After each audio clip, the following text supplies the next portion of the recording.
और फिर उसने एक दिन एक ऐसे व्यक्ति को देखा जो लकड़ी की रेड़ी पे बैठ के हाथों से जमीन धकेल के रेड़ी चला रहा था। उसके दोनों पैर कटे थे और वो मुस्कुरा रहा था।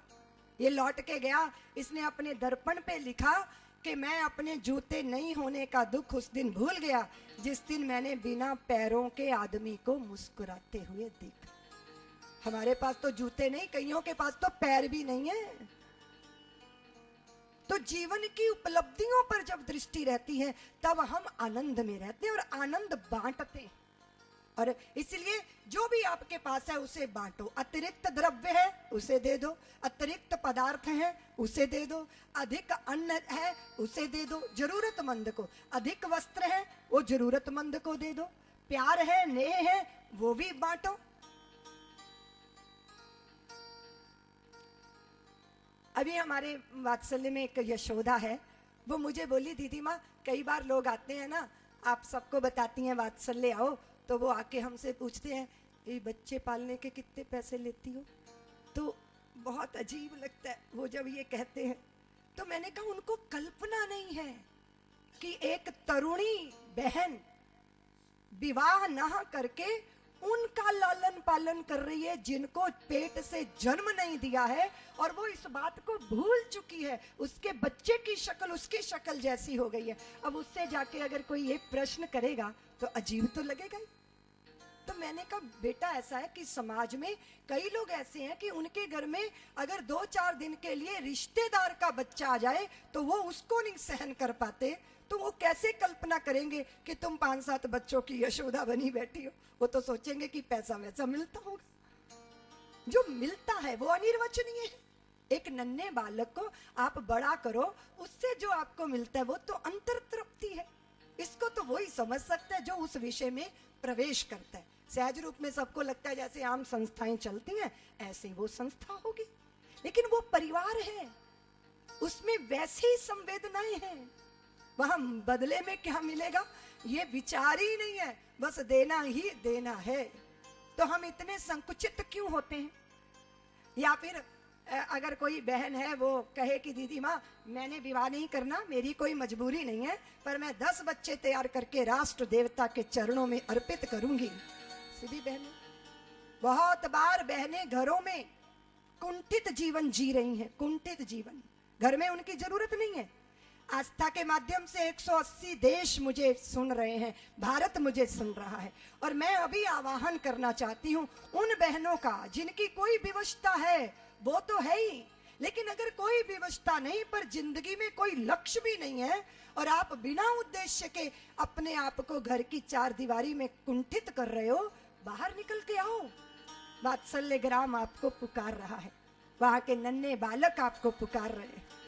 उनका आके लालन पालन करो, उनको प्यार दो और फिर राष्ट्र देवता के चरणों में उनको अर्पित करो ताकि उनकी प्रतिभा का उपयोग देश के लिए। इसलिए मैं धन ही नहीं मांगती, मैं जिंदगियां मांगती, मुझे जीवन चाहिए। वो बहनें कई बार विवाह नहीं होता, 35 वर्ष की हो गई हैं, 40 वर्ष की हो गई हैं, जिंदगी की कोई राह दिखाई नहीं देती, माता पिता घर में है नहीं, भाभी भाइयों के लिए वो बोझ है। वो बोझ नहीं है, वो निराश्रित नहीं है, वो आश्रित नहीं है, वो तो 5-7 बेटे बेटियों की आश्रयदायिनी बन सकती।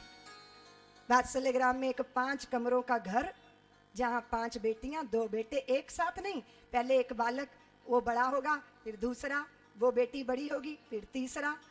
अपनी रसोई है, अपना घर है, 1 महीने बाद उनको धन दे दिया जाता है, वो अपने घर को मैनेज करती हैं। भोजन क्या बनेगा, बच्चे का वस्त्र क्या आएगा, घर में फर्नीचर कौन सा आएगा, कौन से बच्चे को ट्यूशन की जरूरत है, किस बच्चे को बादाम खिलाना, किसको खिचड़ी खिलानी है, ये माँ निश्चय करती है। और आप देखो कि लौट के क्या मिलता है। अगर माँ के सिर में दर्द होगा ना, उसने चुन्नी बांधी होगी तो 5-7 घेर कर बैठ जाते हैं, आज हमारी माँ बीमार है, कोई चाय बना के पिलाएगा, कोई माँ को सहलाएगा। यशोदा माँ है ये। तो मैं आवाहन करती हूँ मातृ जगत में मातृ शक्ति का कि आपने धन दिया तो बहुत दिया, लेकिन सब कुछ नहीं दिया। लेकिन अगर आपने जिंदगी दे दी उनके लिए जिनका संसार में कोई नहीं, इससे बढ़कर बड़ा दान कोई हो नहीं सकता, और जिंदगी की सार्थकता इससे बढ़कर नहीं हो सकती। इसलिए मैं आह्वान करती हूँ, मुझे जरूरत महसूस होती है कि बहनों को बाहर निकल कर आना चाहिए और इस देश के अंदर 5-10 साल में ऐसा वातावरण बनना चाहिए कि कोई बालक अकेलेपन का दंश ना झेले। अनाथालय की व्यवस्थाएं हमको ना ढूंढनी पड़े, क्योंकि हम वहां जाते हैं, बालकों को जाके फल बांट आते हैं और उनके जो केयर टेकर हैं वो बदलते रहते हैं, उनका एक से रिश्ता जुड़ नहीं पाता, उनका आत्मविश्वास बन नहीं पाता, वो हमेशा हाथ पसारने वाले दया के पात्र हो जाते हैं। इसलिए उन पर दया नहीं, उन पर स्नेह बरसना चाहिए। मैंने कहा वात्सल्य ग्राम में मैंने स्कूल बनाना है, तो एक बड़े बड़े उद्योगपति थे। मुझे संकोच लगता है कहने में कि भाई कुछ काम होना है, पैसे की जरूरत है, थोड़ा संकोची हूं मैं इस विषय में। तो मैं कहीं गई थी, वो आए लोग, मुझे बोले दीदी माँ बोलो ना, सेठ जी हैं, जरूर विद्यालय बना देंगे, कहो ना इनसे। अब मैंने बड़ी हिम्मत जुटाई, उनको कहा कि भाई साहब वो वात्सल्य ग्राम में ना बालकों के लिए विद्यालय बनना है, आप तो बहुत क्षमता वाले हैं। तो बोले हाँ साध्वी बन जाएगा। तो उनका एक व्यक्ति आया और उसके बाद उनका योगदान आया और फिर दोबारा वो जो विद्यालय की फाउंडेशन थी वो हो गई। वो धन तो बहुत 2 लाख ही रुपए था, तो अब और भी तो बिल्डिंग खड़ी होनी है। फिर उनका एक व्यक्ति आया, उसने जाके उनको रिपोर्टिंग की होगी कि कैसा वो बन रहा है। तो फिर मैंने दोबारा तो उनसे हिम्मत पड़ी नहीं, उनका फोन आया, बोले वो साध्वी जी आप तो भाई कमाल है, अरे मैंने सोचा था कि टीन शेड डाल दोगी, उसमें बन जाएगा स्कूल, पढ़ लेंगे बच्चे। अरे आप तो अमेरिका से टक्कर लेने की सोच रही हैं, इतने बड़े विद्यालय की आपने योजना बनाई है, अरे अनाथ बच्चे हैं कहीं भी पढ़ लेंगे। मैंने उनसे कहा कि आपकी बात सुन के मेरा चित्त जरा उद्वेलित हो गया। ऐसा है जो आपने योगदान दिया, मैं लाख लाख आपका शुक्र करती हूँ, लेकिन मैंने ऐसी कल्पना नहीं की है कि वो बालकों का कोई नहीं है तो वो कहीं भी बैठ के पढ़ लेंगे। मैं उनके लिए इंटरनेशनल स्कूल बना रही हूँ। आपको योगदान जो देना है वो स्वागत है, और अगर आपको मेरे विचार से सहमति नहीं है तो कोई बात नहीं, मैं तो भागवत कथा करती घूमती हूँ, मेरे भक्त मुझको मेरी इच्छा के अनुसार योगदान देते रहते हैं और बालकों की वो जो दुनिया खड़ी होती जा रही है। 1 साल के अंदर बच्चों का इतना खूबसूरत विद्यालय बनकर तैयार हो गया। वो व्यक्ति तो मुझे छोड़ गए क्योंकि उनकी कल्पना थी कि टीन वीन शेड डाल दो और हो जाएगी बात। मैंने कहा तुम वैसा क्यों नहीं सोचते जैसा अपने बच्चे के लिए सोचते हो। मेरा बच्चा कहाँ पढ़ना चाहिए, मेरा बच्चा कैसे रहना चाहिए, मेरे बच्चे को क्या खाने को मिलना चाहिए। जिस दिन हम ये भेद बुद्धि छोड़कर पूरे भारत के बालकों के लिए वैसा सोचेंगे जैसा अपने लिए सोचते हैं, उस दिन इस देश का उद्धार हो जाएगा, कल्याण हो जाएगा। इसलिए मैंने कहा था कि जो करो दिल लगा के करो, थोड़ा करो, लेकिन ऐसा मत सोचो, ऐसा मत सोचो, सोचो तो अच्छा सोचो, बड़ा सोचो। हमारे पहले के राष्ट्रपति है ना जो कलाम साहब, कहते थे कि योजना बड़ी बनाओ। मैंने उस दिन कहा था कि चादर की चिंता मत करो, पैर पसार लो, फिर बड़ी चादर की व्यवस्था करो। जो करो श्रेष्ठ करो, उम्दा क्वालिटी का करो, अच्छा करो, किसी के लिए भी करना है। जो स्वयं पहनने का मन करता है वो दूसरे को पहनाओ, जो स्वयं खाने का मन करता है वो सामने वाले को खिलाओ, जो स्वयं सम्मान की इच्छा रखते हो तो दूसरे को सम्मान दो, जब स्वयं अनुमोदन की इच्छा रखते हो तो औरों को भी अनुमोदन दो, उनको भी प्रतिष्ठा दो, उनको भी सम्मान दो, उनको बेचारे और उनको दया के पात्र मत बनाओ। ऐसा सोचना शुरू करो ना। और भारत में महिला आश्रम, वृद्धाश्रम, अनाथ आश्रम, ये भारत की कल्पना ही नहीं है। पितरों का तर्पण करने वालों को वृद्धाश्रम की जरूरत क्यों पड़ी? और जिस देश की स्त्री की कोख में भगवान ने जन्म लिया हो, भगवान आकर विराजे हों, वो आश्रयों के लिए क्यों भटक रही है? और विश्वनाथ के देश में कोई अनाथ कैसे हो सकता है? सब लोग मिलो आपस में, एक दूसरे के हो जाओ। ना कोई वृद्धाश्रम, ना कोई बालाश्रम, ना कोई महिला आश्रम। जो अकेले अकेले हैं वो मिल जाओ और एक दूसरे के हो जाओ, परिवार बन जाएगा, भावों के रिश्ते जुड़ जाएंगे, सारा बेचारापन दूर हो जाएगा। इसलिए मैं आपका आह्वान करती हूं, वात्सल्य एक बड़ी सूक्ष्म भाव दशा है। मैं भारत विकास परिषद के बंधुओं के यहाँ थी, महिम के घर में थी ना मैं, जब अपने भाइयों को बता रही थी मैं कि गाय अपने बछड़े को जन्म देती है, उसकी गर्भ की गंदगी चाट लेती है, उसे उजला कर देती है, इसे वात्सल्य बोलते हैं। जो जैसा है उसे वैसा स्वीकार लो और उसे जैसा होना चाहिए उसे वैसा बना दो, ये है वात्सल्य। जो जैसा है, उसकी जाति क्या, उसकी कौम क्या, उसको किसने जन्मा, वो मान्यता प्राप्त है नहीं मान्यता प्राप्त है, इसके बारे में सोचना हमारा काम नहीं है। हमारा काम है उसे जैसा होना चाहिए समाज की मुख्य धारा में आने के लिए उसे वैसा बनाना है। इसलिए आपका आवाहन करती हूं, क्या मार सकेगी मौत उसे औरों के लिए जो जीता है, मिलता है जहां का प्यार उसे औरों के जो आंसू पीता है। जिसने विष पिया बना शंकर, जिसने विष पिया बनी मीरा, जो छेदा गया बना मोती, जो काटा गया बना हीरा। वो नर है तो है राम यहाँ, वो नारी है तो सीता है, मिलता है जहां का प्यार उसे औरों के जो आंसू पीता है। होना होता है जिनको अमर, वो लोग तो मरते ही आए, औरों के लिए जीवन अपना बलिदान वो करते ही आए। धरती को दिए जिसने बादल, वो सागर कभी ना रीता है, मिलता है जहां का प्यार उसे औरों के जो आंसू पीता है। मेरा भारत ऐसी संवेदनाओं के साथ जीता है। ब्रज के आनंद का पारावार नहीं है, क्योंकि वहां बटोरा नहीं जाता, वहां तो बांटा जाता है। सब लोग बांट रहे हैं, जिसको दक्षिणा मिल रही है ना वो आगे वाले को दे रहा है। किसी को यह नहीं है कि मुझे मिल जाए, वो देने का सुख लूट रहे हैं। अब भगवान प्रकट हुए हैं, उनके पहले तो लक्ष्मी जी आ गई हैं। वहां कहां बैठेंगी लक्ष्मी जी? वो ब्रज की रज की कण कण में समा गई। धरती उर्वरा हो गई, ऊर्जावान हो गई, हरितिमा छा गई। धरा अपने आप रतन उगलने लगी, अपने आप मणि माणक के प्रकट होने लगे, वृक्षों से फूल खिलने लगे और पके पके फल वृक्षों से झरने लगे। यमुना का जल लहलहाकर बहने लगा। गौ माताओं के थनों में दूध ऐसा भर गया कि वो बिना दूहे बहने लगा। और गोपियों के दिल में लगता है हम बांट दें अपने घर का सब कुछ, दे डाले, अपना स्वादिष्ट बनाकर खिलाएं। अरे ये क्या हुआ? ये लक्ष्मी सबके हृदय में विराजमान हो गई, सबका चित्त प्यार की संपत्ति से ओतप्रोत हो गया। और सबको लगा कि किसके कारण हमारे हृदयों की ये दशा हो रही है। अरे ये तो नंद नंदन के कारण हृदय इतने समृद्ध हो गए।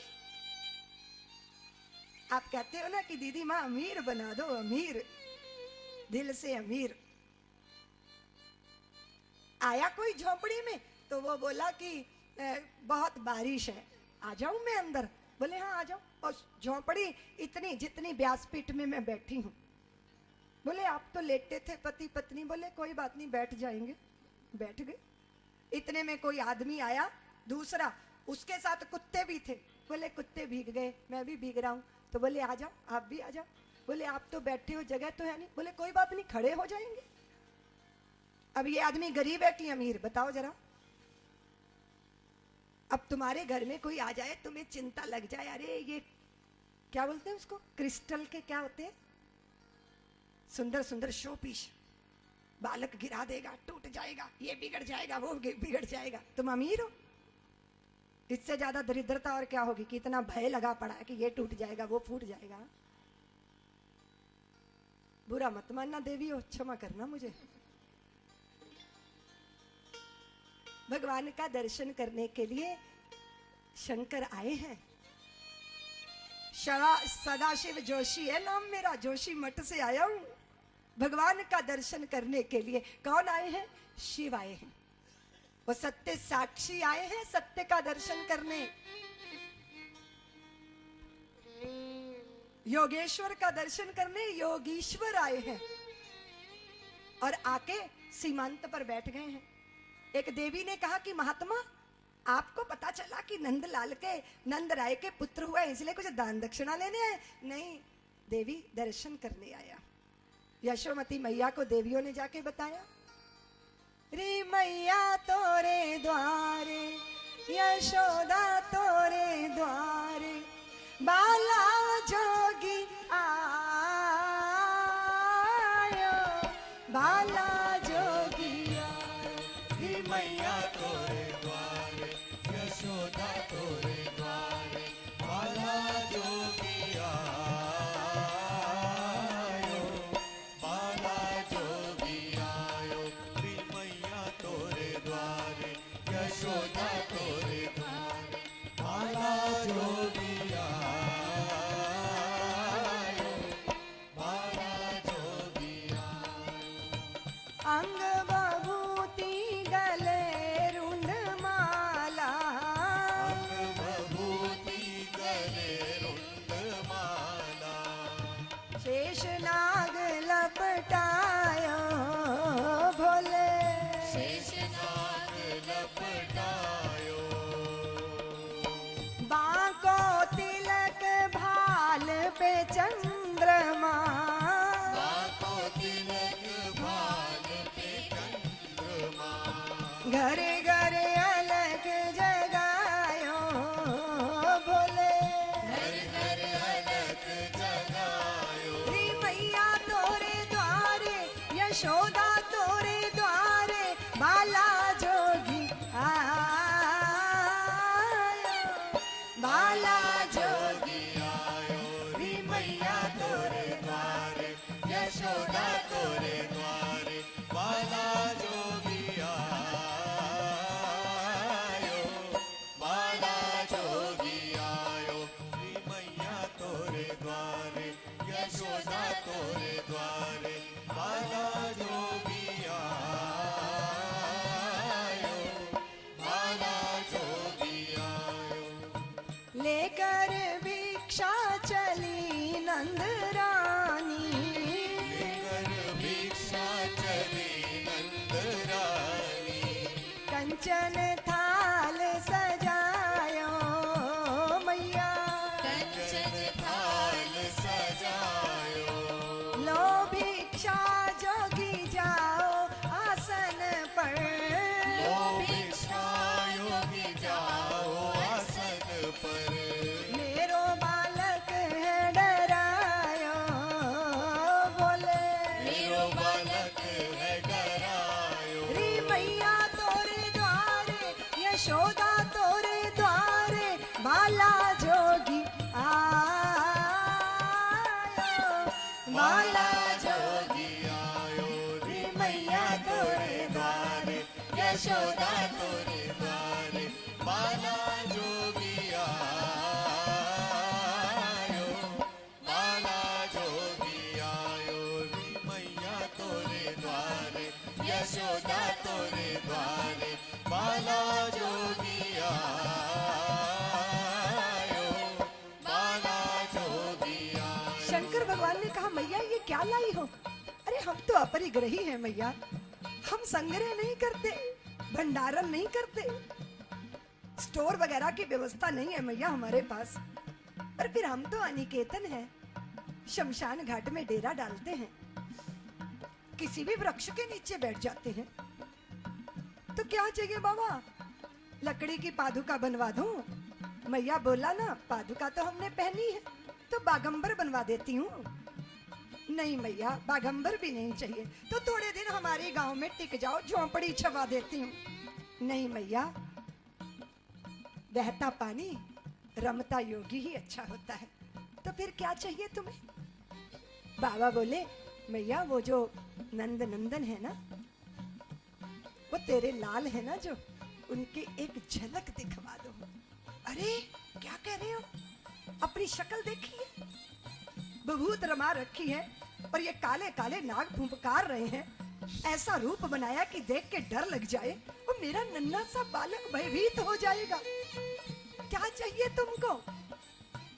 शंकर बाबा बोले, ना चाहिए तेरी दौलत दुनिया